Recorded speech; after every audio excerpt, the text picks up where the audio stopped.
Yeah. Let's see if this is any better. That actually did kind of fix it.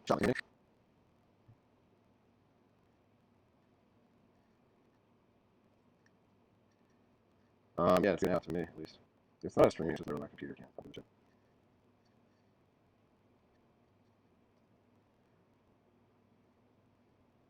Actually, yeah, sorry, that's getting really tight. Let's go to the drums. The drums on this are really simple. Like I don't really think of myself as a crazy drum type person. Like I'm really kind of almost poor. And pretty much what's in a couple of moments that we like add on it kind of make it a little more interesting and change stuff. Like yeah, it's literally just like God, it's tough. I'm trying to make no sense. Um,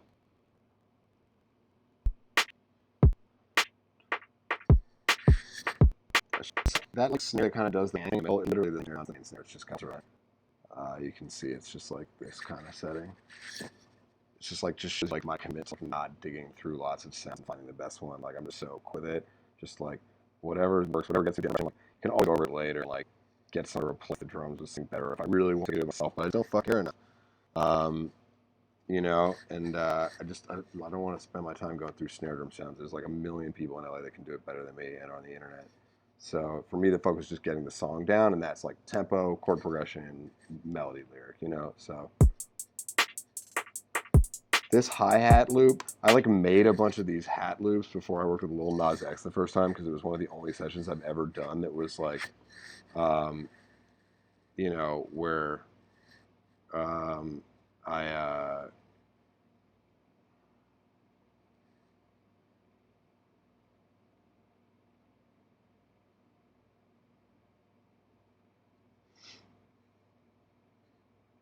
can anybody hear anything I'm saying?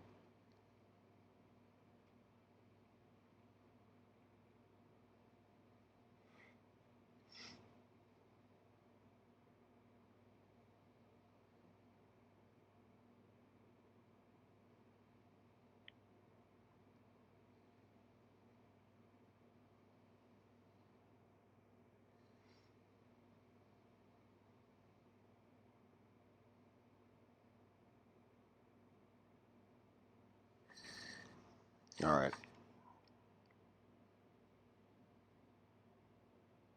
that's good.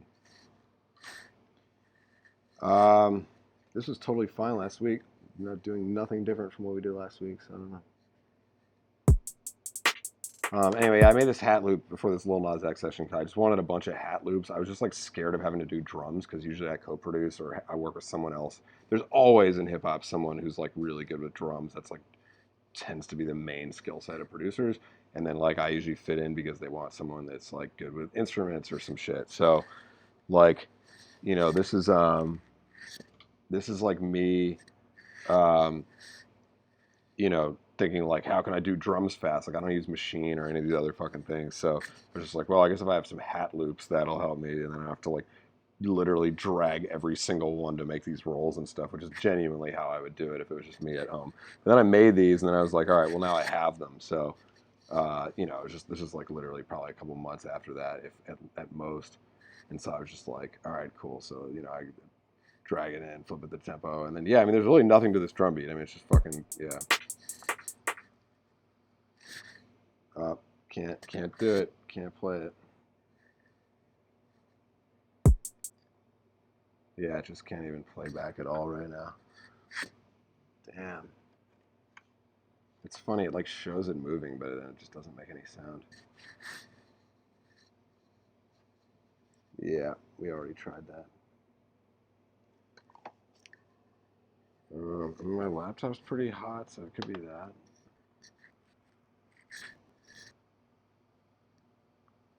Anyway, um, yeah, something that I talk about a lot is like it's really the fact that the arrangement is like resourceful elements. There's kind of these stuff that comes in on these big hits over here that Jesus, can't even think.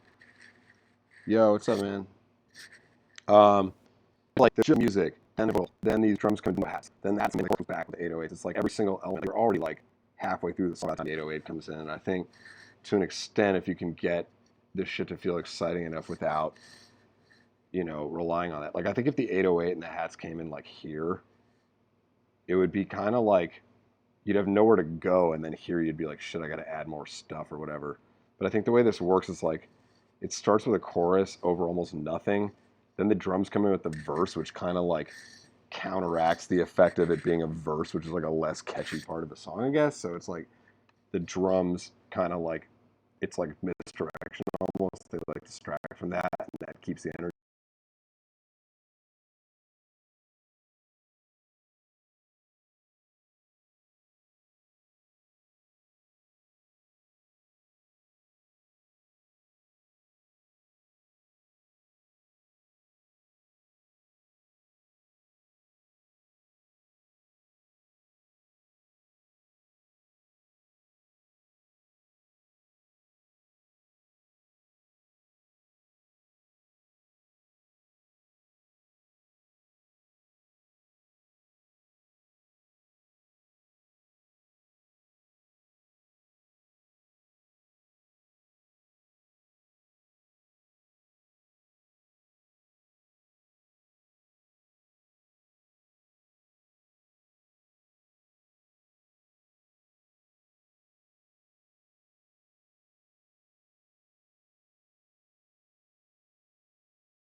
up. Then when the chorus comes back around, it's different from the first time because now the 808s and the hats are in there, and I think that's just like it just keeps the energy of the song kind of going. I think because of that, just keeps you like always distracted kind of by some new thing basically, but never more than one really. Let's go back in here.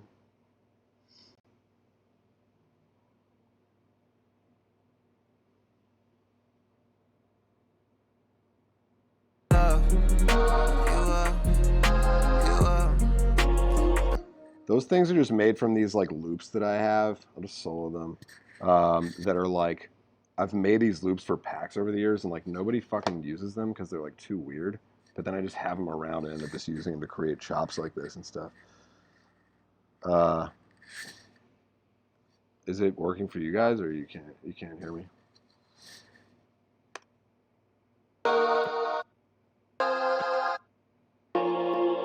It's like a few different loops that I've kind of taken and chopped up, but those are just made entirely out of my vocals. I just stack them and stack them and stack them, pitch them up, stack again, add more stuff, pitch that down. I'll show you what like one of these sounds like. I have like whole packs of these. If you guys ever want to fuck with them too, you can. I feel like most people haven't had that much luck. The one dude that really does like them is Fallen, who does the St. John shit. He tends to like how weird they are. He just everyone else wants stuff that's like more typical, I guess. But interesting. I must have printed that there because it won't let me. It won't let me pull it out. Let's try this. Yeah, it says I want to die in St. Petersburg.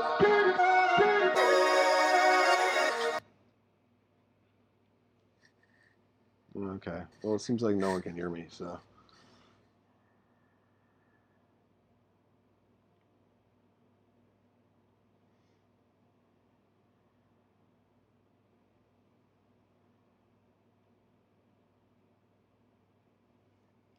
So you can hear what, yeah. Let me take the pitch and tempo thing off. So.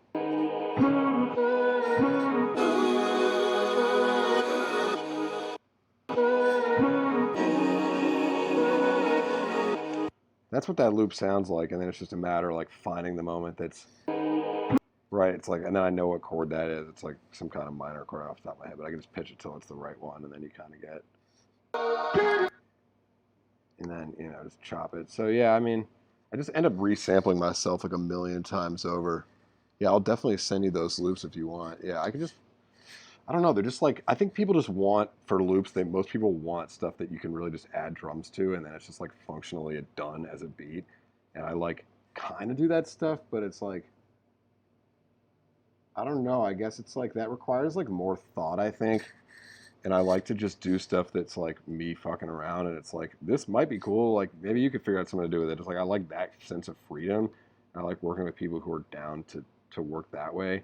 Whereas it's like if I feel like I have to make the entire music for the song, without knowing that it's ever going to get used, I just can't personally get myself to put the time or energy into doing it to that level of precision to care enough kind of to do that. So I kind of just don't like, I just don't bother with it. But then it's like I go back through these packs and it's like, yeah, this one you could maybe do something with if you like change it in this way or whatever. But I don't know. I like to do those more as just like free experimentation. But like I said, there's some people that seem to be into that. But anyway, yeah. So that sometimes they end up in places like that because it's like I just have them now. Okay, these strings I think. Let's see what these are.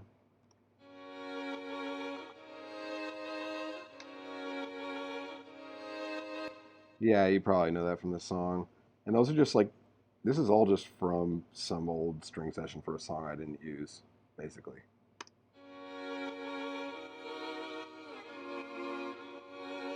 That's not what key it was in either. Here's the original key.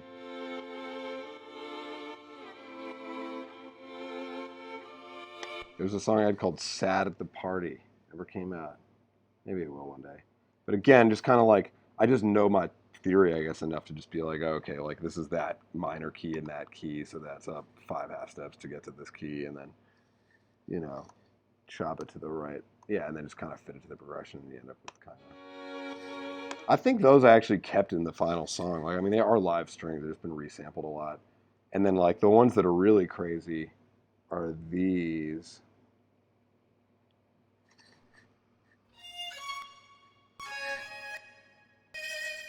Those are insane, and those kind of end up becoming part of the like chop here that became like.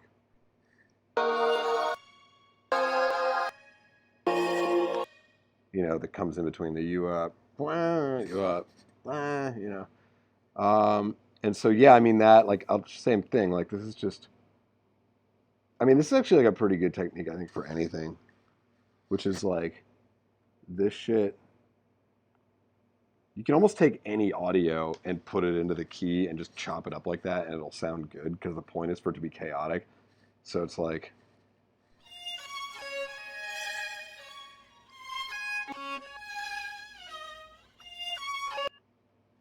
Hang on, I'm trying to. It's gonna keep doing that, but I'm just gonna let it, and then we'll. Yeah, so this is a.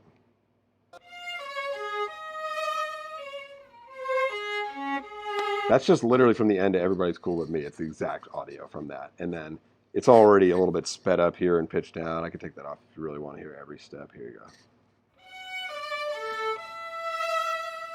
That's the original. Then so pitch and time got sped up. And then I added like little altar boy and shit to it. I think I maybe wanted to pitch it up an octave. I was hoping this would help do it, but instead it just fucking made it sound like an alien. It sounds terrible, but like it just fucking destroys it, right? It's like crazy. And then when you add, you know, I don't know how I'm gonna get back to. I gotta hit undo so many times to get back to what I had. But you know, like once it's kind of chopped into the there we go, into the final thing, and then I usually use like reverb a lot to cover up that type of stuff too. Like when there's bad effects with lots of artifacts or lots of chopping, just like fucking ton of reverb, maybe at a really really short time.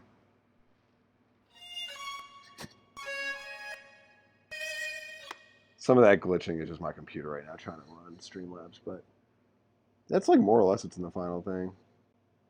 So yeah, and then I mean, that's like almost everything that's in the song. There's this like shitty 808, which is just like a sample that I kind of, you know, pitched. It's in like a great key for 808s also. Got the pizzicato, which I then replaced with eventually with this cello pizz. It's like way better. This is live. Oh yeah, okay. Well, now we're hearing the crunchy shit again, so I'm just gonna let it leave it alone. I think I'm basically done with this one. I'm gonna open up another session for it to show you what I did with Ant's vocal. But yeah, I mean that's like kind of it, and I think like again, what really makes it work, in my opinion anyway, is just like it's like when the chorus comes in at the beginning, it's really like. Well, look, it got me thinking I'm in love. I just wanna feel like I'm enough. Like it's like it's the intro, then the vocal comes in. There's still nothing new. It's just this fucking ostinato pluck thing, and then yeah, I mean everything's a sample from like it's always just from other sessions I did, which usually are my own shit, and then yeah, it's got that I don't know why the fuck. It's like the verse, and then when that comes in, the drums come in, but not all of them. I don't know why the fuck I'm even trying. Sorry, it's so glitchy. And then you can see I like originally wanted to hear what it sounded like with the hats there, and decided it was too much and took them out. I don't know why the fuck I'm even trying. Like that is like a reasonable solution, but I just think I really wanted to like treat this with as like I just wanted to be as minimal as possible, use as few elements as possible, the way like Mike will and a lot of people just sort of like, you know, isn't he the one that's always known for just being like only 7 sounds in a song, you know, like a kick, a snare, a hat, you know, a bass of some kind, maybe a synth, one other synth, you know, it's like um so yeah, so it's just like, well, how are you gonna make that work? Well, it's like, okay, well, maybe the hats come in with the second chorus because that's the first time now. Like we have these drums here, that's like enough of a new thing. It's like if you go any longer than that, maybe people get bored. It's just like, all right, so we bring in some drums, but not all of them, you know. Then it's like we come back here and it's the chorus again, and then it's like you up, and it's like we've already heard that, so then we need some new shit again, you know. And it's just satisfying to pay off to make that second chorus hit since you've already been at the chorus. It's just like, how do we make this one even bigger? And it's like, all right, well, now you bring in the 808, and which has a huge impact because you haven't done it yet. And the same with the hats, you know. I think that's kind of like a big part of it. Is just like, for me, it's just, you know, I feel like this came from classical too, which is like every element that you bring into something, you only get to do it once for the first time. So it's like, I'd rather usually not bring in like 6 new elements at once because you're basically just you're like lessening the effect of having each one get its chance to just be like, oh shit, that thing came in and like pulls your attention, you know? So it's like I'm really trying to just keep. I mean, this is like the one instance I guess where the 808s and the hats come in is like by far the biggest one of the song. But I think partly why I did that there was because I felt like I had strung people along for like a minute now, and just felt like, all right, we should just give them everything at that point. But by that point, there's really nothing left to bring in that hasn't been heard before. The strings, these chop moments, which kind of come in halfway through the chorus between the you up, you up. But yeah, I mean, it's really just like those. That 808 is just like that's the one thing you can really only do once, and that's like the hats, you know. So yeah, you know, you could bring in a snare at some point, but I decided to do that first. So yeah, that's most of the song. I'm gonna open up the ant session so you can see what happened there. Um, You like the old vocals? Damn, that's crazy. I kind of feel like the old vocals. I mean, you can go compare like every song that's on the World on Fire like tape or whatever.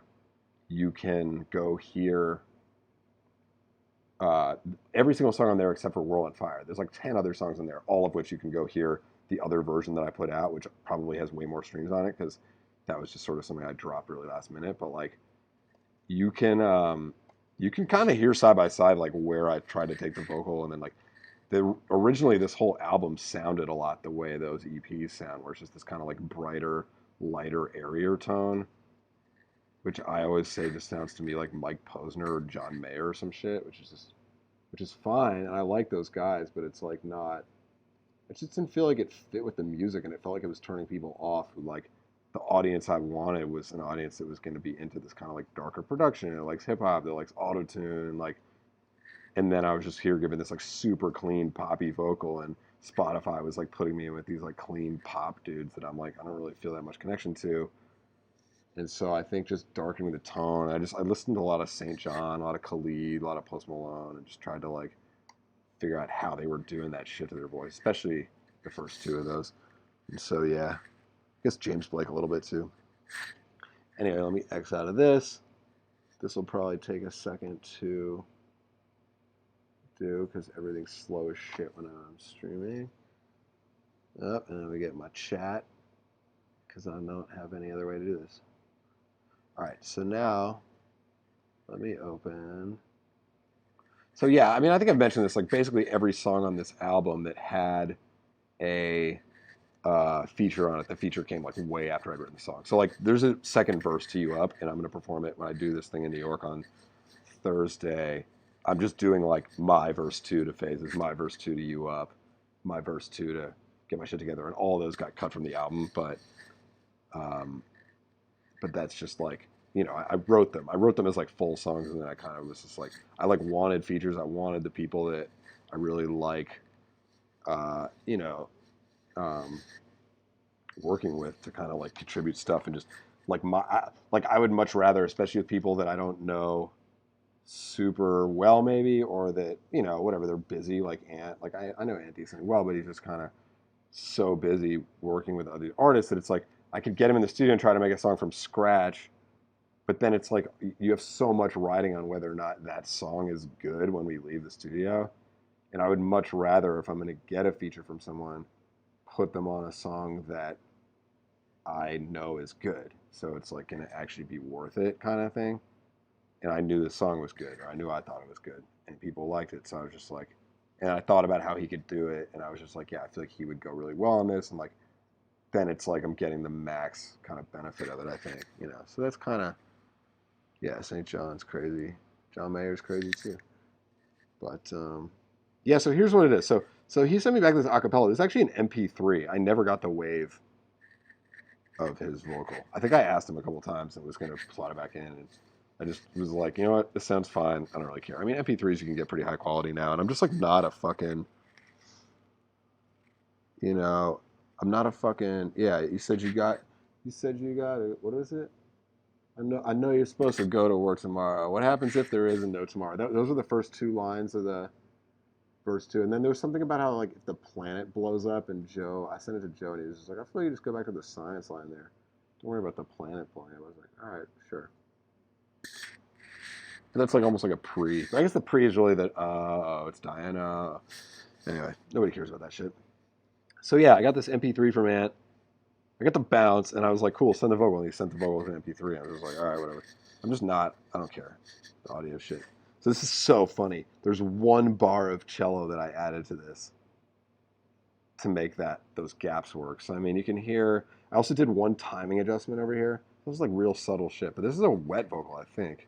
So it's like I really didn't have that much control. It's you up. Sent you a text, you just tweeted it. Sorry about all the tweaking. That's not in there, but you can hear the verbs printed on there and everything. It's just like, yeah, I had like no control over this at all, which is totally fine. Yeah, if anyone has questions, I'm down to talk about anything.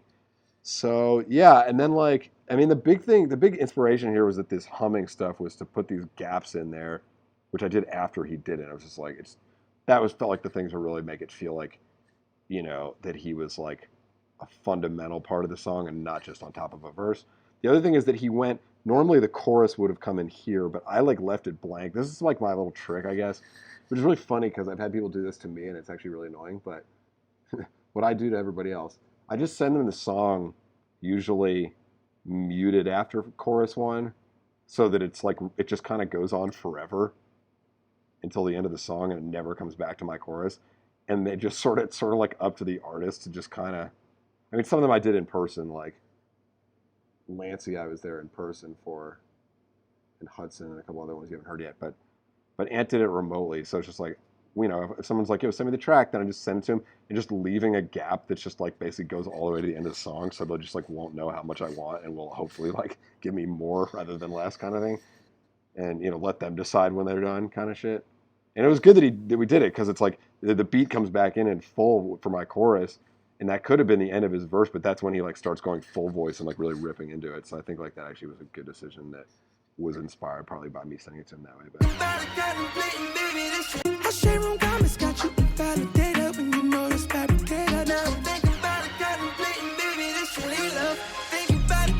like it could have just ended there, you know, he could have just written a final line there, but instead, you know, that's like the even, you can see that's the like 16, and then here's the extra 8 that I got just by that being the homie, I guess. And then, yeah, I mean, there wasn't much else done to it. I mean, I just sort of like threw one of these on the end, which is, you know, just to help it bleed back into my verse.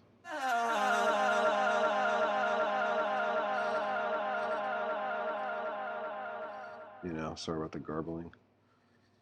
And then this is the one other funny thing I did, which is just to create this gap.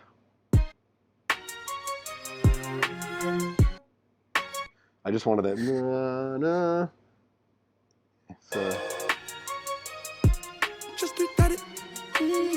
It's a scene where I know you solid. Moment of silence. it just kind of like has this swell that helps emphasize the pauses around it because it's like when it's not pausing, it's like really growing, and that makes it the pause feel more unexpected, I guess. But yeah, I actually like actually had to go to this chord here, and it really didn't work. Let's see what that sounds like. Moment of silence. If you can hear that, so boom, it's just like too, oh, it's just too cute. Yeah, it just didn't work, so I ended up just cutting to one note. I like agonized over that actually, kind of funny. I kept changing it, but yeah. Do you ever start with vocals? Yeah, I mean, yeah, that's actually a good question. I did a session the other day where somebody, this dude Kerry Singer, who I tweet back and forth at a lot. I've been doing some stuff for my new album with him, but he was like, we should just start with vocal because that way you know the melody's good already or whatever. And it's like, you know what, you're right. And I actually have done that. Like a lot of the stuff on those EPs, like I don't do drugs anymore. If you know that song, like that started with me just being like somebody being like, I think I said that. I was like, yeah, I don't really do drugs anymore, and they were like, oh, that'd be a cool song to. I was like, hey, you're right. And I'd be like, oh, and I was listening to like, I don't know, just big anthemic like beer bongs and Bentleys type shit with the melodies and just being like, I don't do drugs anymore. And I was like, kind of worked on that melody a bit, just like walking around the streets of Seattle where I was for a couple of days. And then by the time I was ready to like do a session on the song, I like kind of knew the tempo and the key as a result of that. And then I had to like do, I came up with like verse melodies and stuff on the spot. But yeah, I definitely think I used to come with like a hook, melody, and a lyric. Cancel the party was the same thing. I was like, cancel the party, be like, cancel the party, like I like actually did some of these as like there's voice memos in me just kind of like I like did a bunch of them in a couple of days, and then a bunch of the songs didn't get used, but I was just kind of like coming up with titles and melodies first, being like that's all that really matters. And that used to be kind of more my approach. I mean, let's see, there's got to be other ones.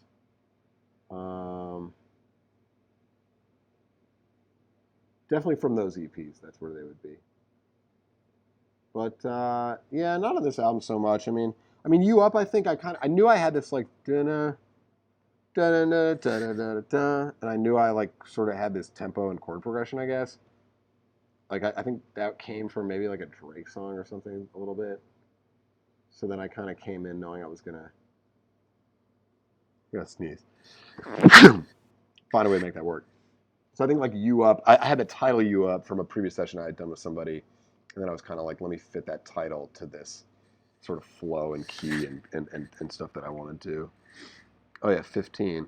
I should. Yeah, I'll do that. I kind of don't think I'm going to do it right now because I'd have to get it off a hard drive. That's not, you know. I'll just prep it for next week. Remind me that, and we'll do it. Yeah, I agree with you about that extra chord. It's just I don't know. It's like my instinct a lot of times especially coming out of classical and stuff, is that like every musical thing, it's like I know what has to be done to it to kind of like make it complete. Like I always when I do vocal harmonies, it's like I'm always doing all 3 or 4 notes in the chord. Like I very rarely am just kind of like, oh, what if it was just a couple of these things? And like I feel like I end up thinking about it too logically because I know like where it has to go harmonically. I'm just like, well, those are the notes in that chord, so let's do all of them. Like why would I? You know what I mean? So it's like that's the instinct, and then I sort of fight against it or end up going through and muting stuff and all that stuff. But I definitely think, and even on the older shit like the last EPs, I think there's a lot of stuff that's just so lush because I'm just like, doing it how I play it on a piano and not kind of respecting the fact that a lot of records now are just like a bass line and a vocal and like one weird melodic thing that comes in and out, but there's not. It's like all that triadic shit can get really saturated and lush and like, um, I don't know. I like how it sounds, but it isn't. A lot of the records I like by artists, it's like I think of them as sounding that way, but they're really not. They're voiced in much more sparse and empty kind of ways, and I think, I'm trying to figure that all out, I guess. But yeah, he killed this shit. You can see it really didn't take much work, but this is basically what I did. I just took the instrumental, put it up top here, and you can see like all the decisions I made. Like I didn't really need stems to do them. I was just making cuts to the instrumental. Then I went back. Oh yeah, I had this transition here. You can see like Like I just mock it up, and then I went back to Nate, who I like mix and finish the stuff with, and like I just.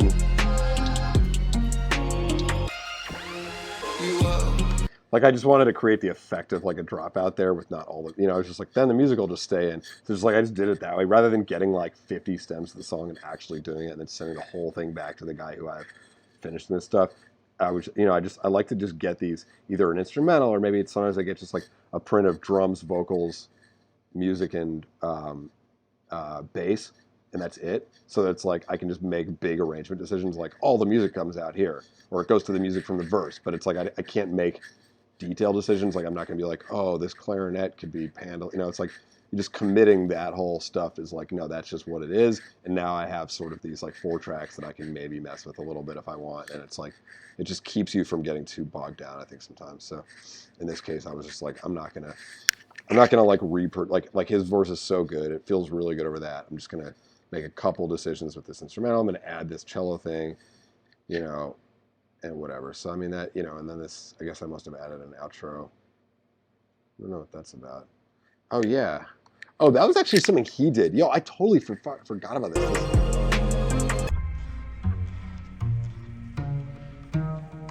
He did that. And I know that,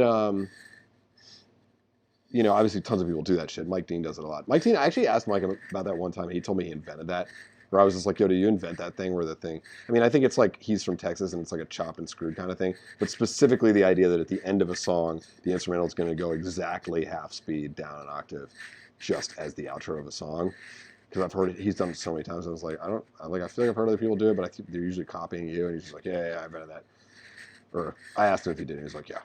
But,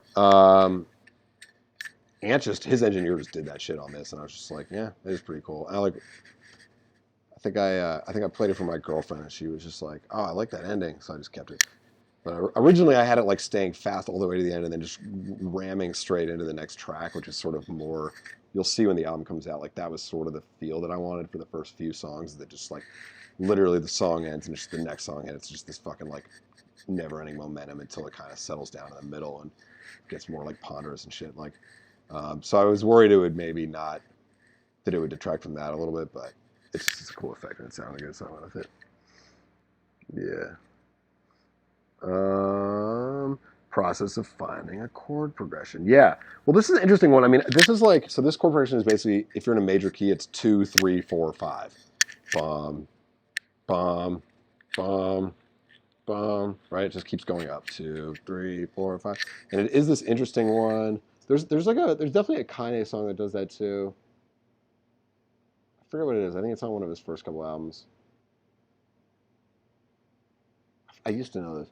I've definitely heard in other shit though too. I had a song called Ocean Blue that none of you ever heard because I put it on our project under a different name before I even tried to be Johan. And that song, the chorus did that shit. But I think I was thinking like God's Plan, I think, is more or less that progression. And there's another Drake one that's almost identical to God's Plan. Is it Marvin's Room or is that the slow one? I forget. It was one of these. They know, they know, they know. What's that song called again?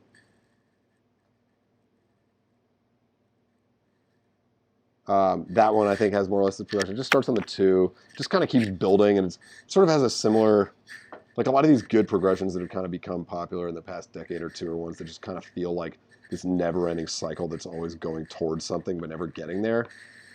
Like all the pop, the 4, 6, 5, all that type of shit. It's like they all like steadfastly avoid the 1 chord, so it never feels too resolved.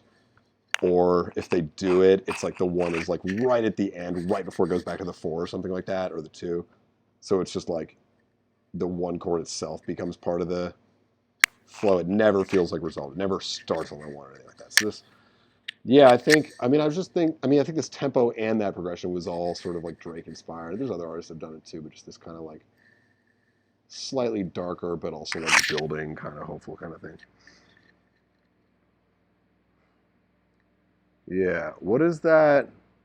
Headlines, right? Yeah, exactly. Like, isn't Headlines and God's Plan are pretty much the same thing, right? Am I wrong about that? I'm gonna be done in like 10 or 15 minutes. Tarache, welcome. Yes, exactly. Yeah, they're like I heard God's Plan. I was like, oh, he just like did that again. but like the production's like less interesting.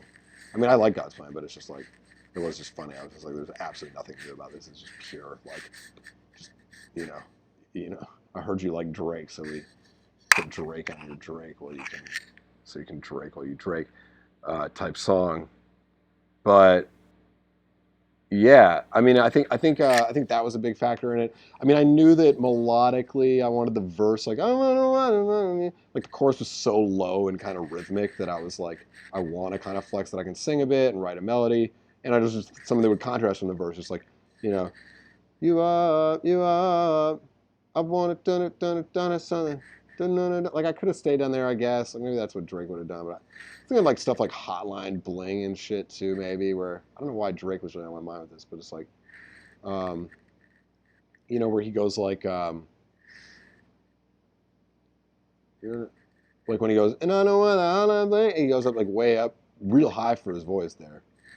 You used to call me on my cell phone. I know it's like it's like an octave up or some shit, right? So just thinking, just overall, just like something kind of nice that is sort of suddenly kind of high and melodic that kind of fits into this darker world. But most of the melodies on here, I pretty much just fucking improv'd, honestly. I think I like had that general plan. I like probably did the chorus melody, and I was kind of like, all right, the verse will be something kind of high and melodic. Yeah. Which the TikTok about Doja Cat. Well, the problem is like it's like always context free and shit. No, it's always like context free that stuff kind of. So it's like we did this post where I was like listening to Harry Styles stuff for the first time and just being like, oh, that's interesting. Like he's kind of like doing sort of this Beatlesy impression, Led Zeppelin, whatever, on his album, which I sort of already knew, but I was just kind of curious. Like I just was curious, like do his fans basically like are they kind of like, oh cool, Harry did like a Beatles thing, or do they just like not even fucking care? Which I suspect it's the latter, but I don't really know who his fans are. And I found out who they were because of this TikTok, and it got like 150,000 of them just watching the video and being like, he doesn't think women know who the Beatles are. It's just like I didn't say women, I didn't say know who they are, I didn't say any of that. But I get the instinct because people are probably like fucking mansplaining that shit to them all the time, like music bros and all that shit. I'm super annoying. But the point is they don't know me, and that I'm like coming from this sort of like music nerd perspective, I guess, or that they also the fact that I like barely fucking know the Beatles myself. So it's like that kind of makes it even less like I'm trying to fucking, you know.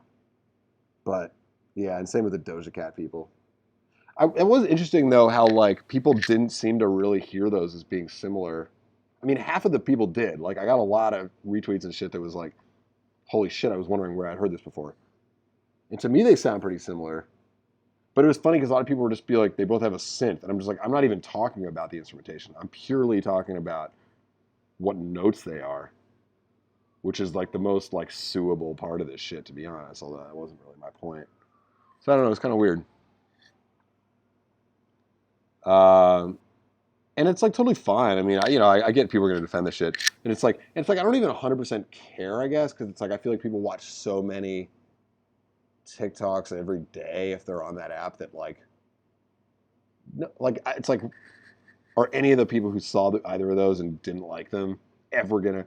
I mean, maybe more the Harry Styles one because at least my face was on there. But it's like, is any of those people ever going to encounter me again in any format? And if they do, are they going to remember that or fucking care? And then they're all like 15 and shit. So it's like by then they'll just be like, oh yeah, haha, I was a big Harry Styles fan.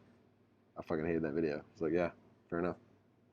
But it's like, I don't tend to really care. I think the only thing that could kind of get scary is if you said something that got so much negative response that people started screen recording the video and then tweeting that shit, then I feel like it would start.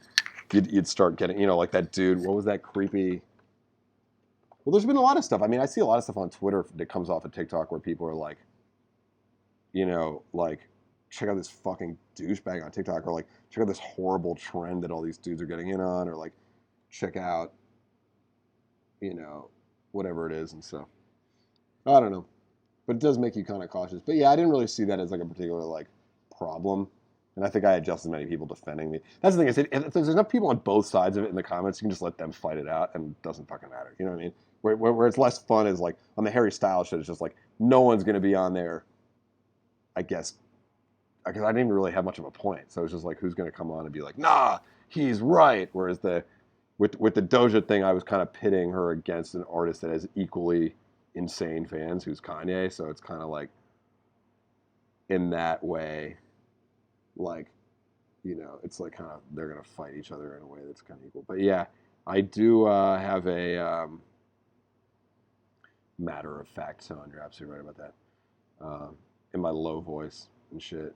I guess it can come off dismissive and stuff. So I'm gonna try to keep my energy up. I think I'm like when I'm more drunk and stuff. I'm like I'm like having more of a fun time and less like just like I think when I'm just like fucking dead sober and it's 11 a.m. we're just like, all right, let's shoot some TikToks. Just like, you know, doesn't come off as much like I'm having a good time, but I am. But yeah, that's you up. I hope it does more. It's been interesting seeing what happens because that song, like, I'm a mess and no one gets me. Were both the first two songs I've ever had on like anti-pop, which is like sort of a more, I'd call that a more like cool curated Spotify playlist than probably anything I've been on. You know, I've been on like varsity bars and internet people and shit like that, but like people actually, I feel like a lot of people actually fuck with anti-pop. So it's sick. I got two songs on there, and they're maybe still on there, but they might be super far down. Maybe one got taken off. I can't remember. But You Up didn't get on any playlist. They've all been on New Music Friday, but kind of like far down. But New Music Friday doesn't do shit after the first week. It's just like it's a week of like a lot of streams, and then you kind of move on. But I'm only bringing this up to say that all three of those were on New Music Friday.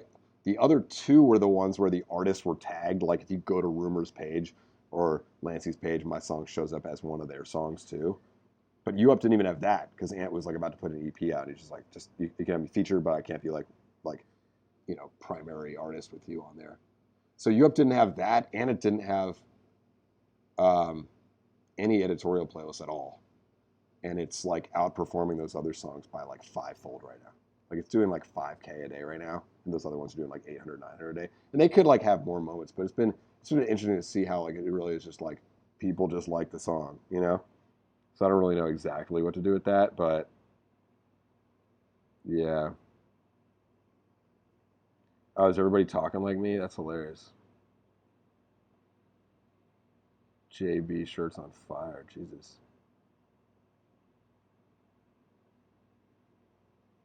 I didn't even see the Twitter shit where they. Hey, I muted that after one day. I like usually let it go if someone's going crazy. I let it go for a day or two just to make sure like there isn't like one reply that's just like here's why you're racist and like that's getting all you know. I just like usually if you give it a day or two, like you know most of you know it starts to die down a bit, and then at that point I just mute it because I don't want to fucking hear about it ever again. But you know. Kevin George. Yeah, I'm featured on Kevin George. But I'm just saying in terms of my songs.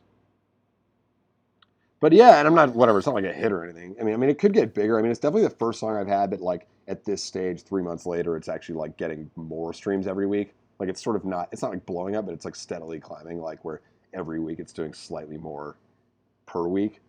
So it's accelerating, which means like I don't know. Probably that's a good sign. And I will say, like, if you want like a little tidbit before we kind of wrap this up in a few minutes, like, um, No ID, like, one of his many, many, many nuggets of wisdom that I've gotten from him over the years, like, was this thing. I've seen him give this speech to numerous artists. He doesn't really say it anymore. He kind of goes through, he'll like say something for a couple of years and then kind of move on. Yeah, I'd be down to do another You Up thing. Well, anything we want to do to promote that. I think I'm all in on You Up. Let's see how Get My Shit Together does too. But then, yeah, You Up is the one I think. Maybe hitting different. You're all going to hear this soon. But No ID was saying, like, he'd have an artist, and I won't even say who, but like I've seen it, maybe 3 or 4 different artists would come in. You know, each time he'd be like, "We're doing a week on your album. Like, let's hear what you have. All right, cool. So, what do you think you need?" You know, a lot of producers say this, but then he would always say, basically, there's two approaches we can take right now, and there's one he called it writing a Picasso or painting a stop sign, painting a Picasso or painting a stop sign, which is like a really, really odd dichotomy. He just made this up. I never heard him else say it. And the Picasso is like all intricate and totally unique and really special and different, and nobody really knows what it's going to be. It's really unpredictable. It's really like, shocking or just sort of, maybe hard to understand, but it could be really great. You might strike it big with it. Then the other type of thing is the stop sign. And what he would say about the stop sign is, how do you paint a stop sign? It's like you trace the shape of a stop sign. Like there's a stencil. You know what I mean? You don't fucking like think about it. You know what I mean? It's an octagon. It's red. It says stop. There's like a fun. You know what I mean? It's like so. And the point of the analogy is that in his mind, like making the stop sign is trying to make a hit. And I'm kind of with him on this. And you obviously can't guarantee a song's going to be a hit. And there's so many factors that go into it other than the music. And music's also like unpredictable. But to an extent, I think for most artists, I would say like 90% of the songs that are on the radio that are hits, that are actual hits, not just Spotify hits, actual hits are like songs where the artist, I think, pretty intentionally tried to make a hit. They didn't just fucking make some random song in the album and they were like, oh, I guess we could make it a single. Oh, wow, it's great. Like every once in a while you get one of those, but almost all this shit is just like, no, they went in, they were like, we're going to make a fucking hit. And they're like, okay, well, what's a hit? Well, a hit right now is like 160 BPM. It's like this progression. It's this type of drum pocket. The lyrics are about like how your girl is like not hanging. It's like, so you can't, and like you find a way to do it that's your own, obviously, and make it fit into your project. But like you're basically trying to make a song that's fitting into an existing paradigm that's like very well established. That's like 100 million people are like a fan of this song, basically. It's like they're not trying to find some crazy thing they've never heard before. You're trying to, things evolve over time, obviously, but for the most part, you're getting something that kind of fits into the world of what's already popping. That's the stop sign. So I don't know. If he says that, I feel okay saying it. But I will say, like, You Up was 100%. This is not a hit or anything, but I'm just saying it's like my best performing song probably ever at this stage of a release. And that was 100% what I did there. I looked at those Drake songs I said earlier, the progression, the tempos. I like the tempos. Like I'm pretty sure it's like 157. It's like right in the middle of that shit. The lyrics, You Up is like it's like that is not a fucking subtle lyric. You know what I mean? Liquor got me thinking I'm in love. I just want to feel like I'm enough. It's just like squarely in the middle of shit that people talk about right now. And then I throw my touch in there, right? It's got the strings. It's got the it's got the verse about how the planet's fucking exploding and shit. But I'm just saying, like, I think there is something to be said for occasion just being like, we should make a song like that, and then figure out your way of doing it. And like, I think sometimes, shit pays off because you try to make it, fit into the world of successful songs. So I hope it gets a lot bigger, but for now, I'm happy with what's happened with it, and I feel good about it. So, yeah, put my whole yo hussy into it. I will say, turning my nose up at New Music Friday. I mean, it is true. Like, I mean, obviously, everybody would be grateful to be on there. I think, like, the downside of New Music Friday is that it's, like, it's very, like, industry-centric. Like, I don't really think, like, normie people pull, like you ever been to a party and they're like, oh, let's put on New Music Friday. Like, it serves no purpose as a playlist. It's not listenable, right? It, like, hops genres so wildly that it makes no sense. It's like, it's literally just, like, an industry-facing platform. It's just, like, here's some shit that you should probably pay attention to. I think I probably got on there every time, I might have gotten one or two of these on there, like you might have gotten that anyway, but like the features obviously helped. They're buzzy features and like you look at it together, it's like, oh, it's a pretty good song. It's got a cool feature, whatever. Throw it at like 63 places down on a Music Friday, fine, and it drives like maybe you get like 50,000 plays just out of that probably over the course of the week. But it's like, do you get saves? Do you get fans from that shit? I don't fucking know. Like, not in my experience. That's why I turn my nose up at it a little bit. It's like, it's good. And obviously, like, if you've never had industry recognition, if you're trying to get signed, if, like, nobody knows who you are in the music industry and you want that, then New Music Friday is the best playlist you could be on. And Fresh Finds is probably the other one that's really good for that shit. And I guess there's probably people who listen to Fresh Finds for entertainment. But, yeah, like, you're not going to... I don't know. You're not going to get like a fan base or figure out where you fit in a landscape or any of that shit from Music Friday. It's just fucking like It's like an A&R list. And it's like you start to realize like nobody fucking cares what the music industry thinks. The music industry has to care what random people think, and random people find music on TikTok and, you know, in a video clip on Twitter or from Instagram or whatnot, you know. So that's the only reason I say, like, I wouldn't put your whole, like, get on it. You know, if you get on it once, pat yourself on the back. Like, it's obviously great. And if you get, like, near the top of it, you know, that usually at least signals that Spotify thinks the song is important, which could bode well for them playlisting it more, and you will get more plays out of that. And, you know, it's not like a leading indicator. It's whatever you call, what do you call the other type of shit? It's like a lagging indicator, you know? Like if they're putting you up at the top Music Friday, it's probably because you already have a great fan base and you're already buzzing, or the song's so good that it would succeed anyway, and they just want to, you know, get behind it. You know what I mean? So it's like, I just don't think, if you're looking for help getting your music out there, I don't know that New Music Friday is going to do that, but you know, you might hear it from a label person or something because of it. So yeah, let's see. I like all these comments. I'm gonna wrap this up. Thank you guys so much. I'm gonna get my shit fixed. I don't know. I'm really hoping that we can figure this out. Maybe if Trevor's in LA, we can take a look at what's making my shit run so slow every time we do this, because I really don't think this should be this taxing on my computer, which runs totally fine otherwise. But maybe we can get a new computer if we have to. So yeah, Poppy's right. It feels great. It's like, oh my god, it's like the first day you're on a Music Friday, you just get like fucking, you know, it'll be like, oh, 200 people are listening to the song right now. It's like, oh shit, I've never had that, you know. But then it's like, you know, the next day's Saturday, which is like the worst day for listening to music, or maybe Sunday is. So it's like immediately drops off. Then it kind of gets a little bit more throughout the week, and then you know, New Music Friday is New Music Friday for 7 days, and then it changes. So then you're off of there, and then it just fucking drops precipitously, and then you gotta hope you're on other shit, or the people are just saving it a lot or whatever. But yeah.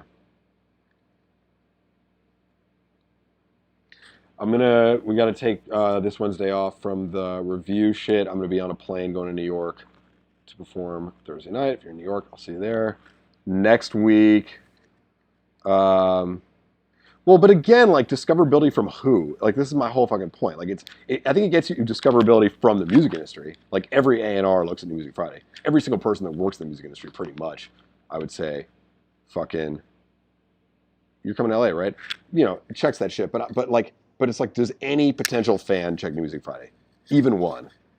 Like, is there anyone out there who, I mean, maybe. There's probably a few, like, super pop music-y nerds who just like to know what's new because they just love music, like, of all genres or some shit. But it's like, no, nobody's fucking looking to find out, you know, like, some cool music from there. They go to, whether it's a fucking blog or not really that much anymore, but like a TikToker they trust, or like an influencer they trust, or a Spotify playlist that they trust, like Antipop, or Lorem, or fucking, you know, Rap Caviar, or whatever it is, you know.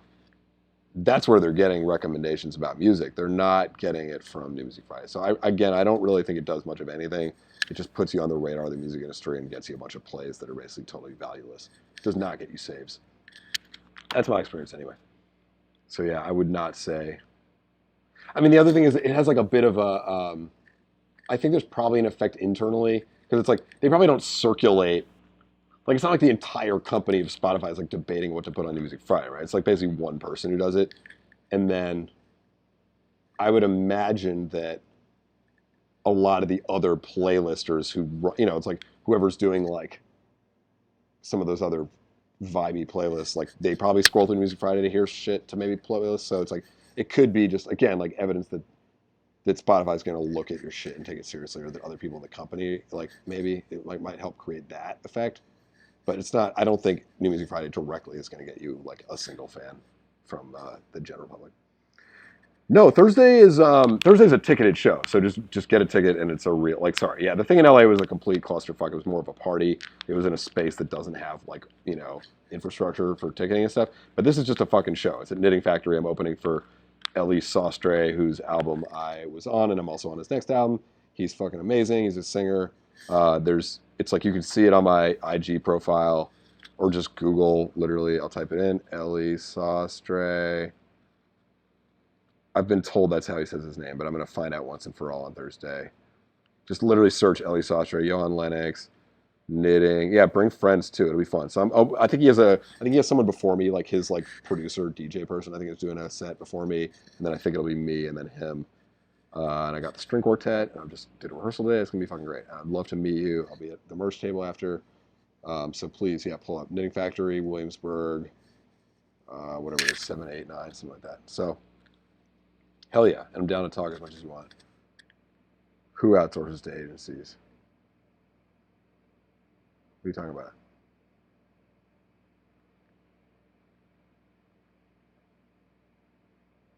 Yeah, you don't have to worry about coming early. Just get a bunch of your friends to buy tickets and just get the tickets ahead. I mean, I doubt it's going to be like completely sold out, but maybe just get shit ahead anyway. Um, the smaller what they outsource. What the fuck are you talking about? Oh, the playlist you're saying? I mean, that's not really true. I mean, like Lizzie Zabo does like Lorem and shit. I don't know. I'm sure like the person who does Antipop is someone. I mean, yeah. I mean, I wouldn't be surprised, as you said, that if there's some freelancers doing it the same way, like freelancers that write for blogs and stuff. But there's definitely a lot of staff at Spotify doing playlists, no question. But yeah, you're right. Maybe it creates uh, an incentive for yes, congratulations. Creates an incentive for, or just yeah, maybe it inspires some of these like indie playlisters to kind of check the shit and be like, oh, this is cool. But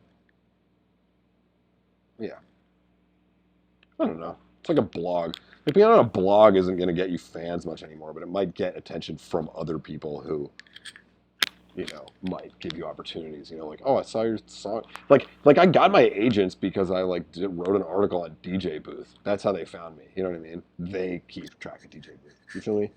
So so it can be this like industry facing thing, but it's like again, none of that really creates fans until you're actually fucking in front of fans or you know.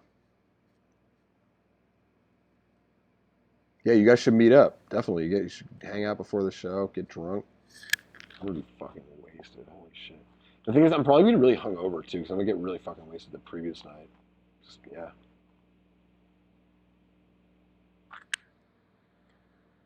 Anyway, is it running smooth now? Sent you a text, you just retweeted it. Yeah, it really is. The temperature is such a big part of it because the room is now like 10 degrees colder and everything's working fine. You guys want to see anything last minute? I could try to pull something up. Let's just see if there's anything else I could show for 5 minutes. How do I see? I still got some people. Logic, Johan, album.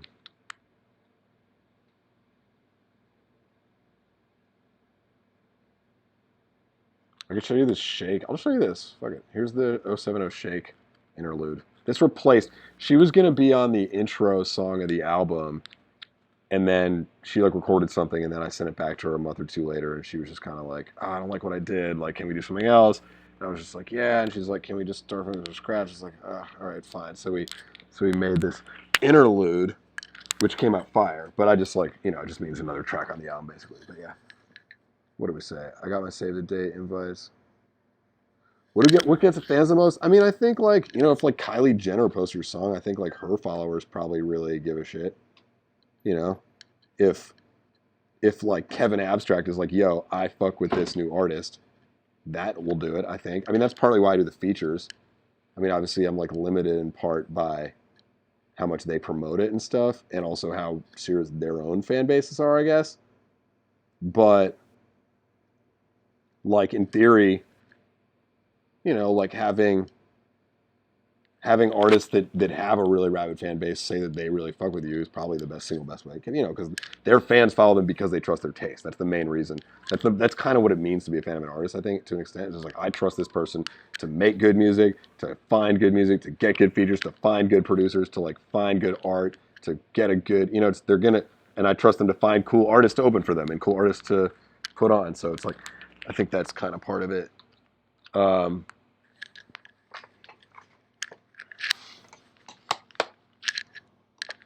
And then, yeah, I think friends, like word of mouth. I mean, I think that's probably what's happening with You Up to an extent. I mean, I think the algorithm on Spotify probably simulates that a little bit too. Like, it sees that the song is doing well and just shows it to more people because they liked it. So it kind of is the same thing as like, oh, this person keeps listening to it on repeat. They must like it. Let's show it to more people, you know?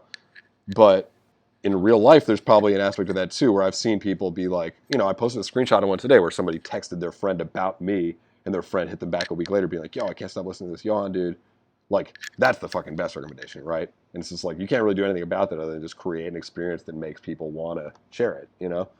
Which is partly why, I think that's kind of partly what, like, the Instagram and that videos and stuff is all about too, is just making stuff that people want to share, that they're going to be like, yo, this is so cool, check this out. And they feel cool for knowing about it. Yeah.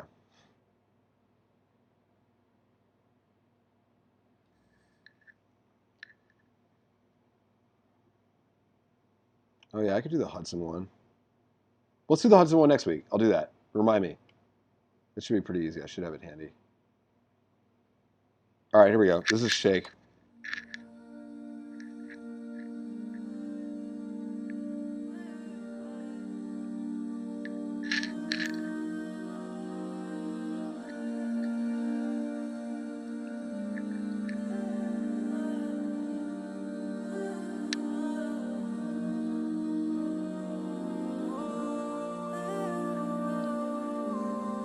It's almost time. It's almost time. Why are we fighting?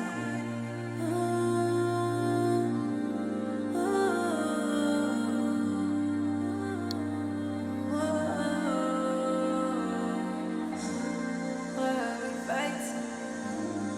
Why are we fighting? Why are we fighting? Why are we fighting?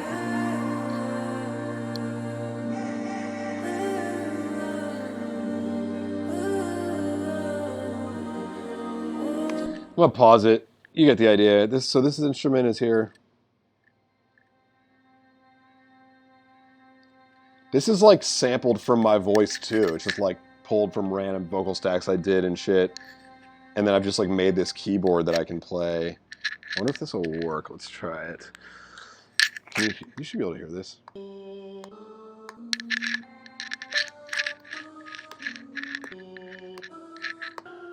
See, like every note's different because I gave it like this is like Logic does this now. You can just give it like a ton of samples and just pitch in the right key. So then you put it all together, you get like, you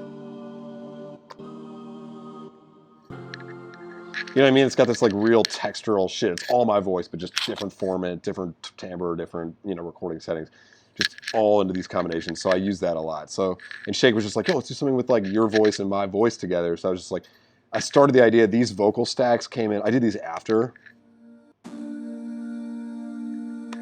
Like I was trying to get it done and we didn't have that much time. So I did it this way first, using that same instrument I made.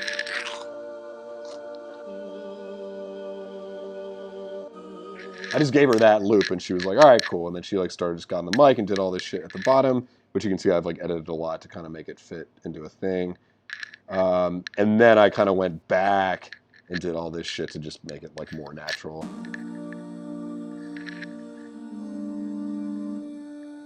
I do left and right of everything. Oh, looks like I did 3 maybe of everything. Yeah, I guess I was going all in. You can see it's like tweaking again.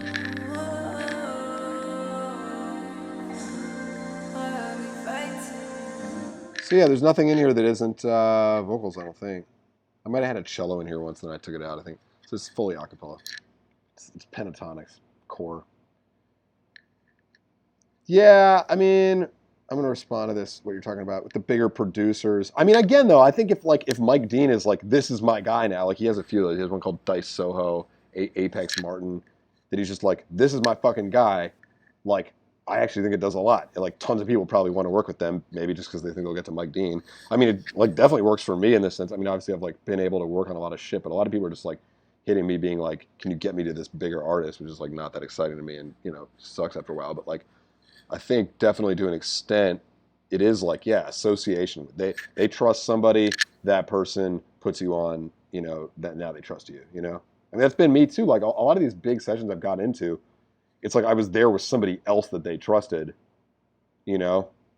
And they were like, oh, okay, well, this guy fucks with him, so I do too now, you know? So I don't know. I mean, it's obviously hard and it takes a long time and you got to kind of be in person for a lot of it, but You know, a lot of, I mean, every time Metro Boomin reposts me, a ton of fucking producers follow me immediately, you know?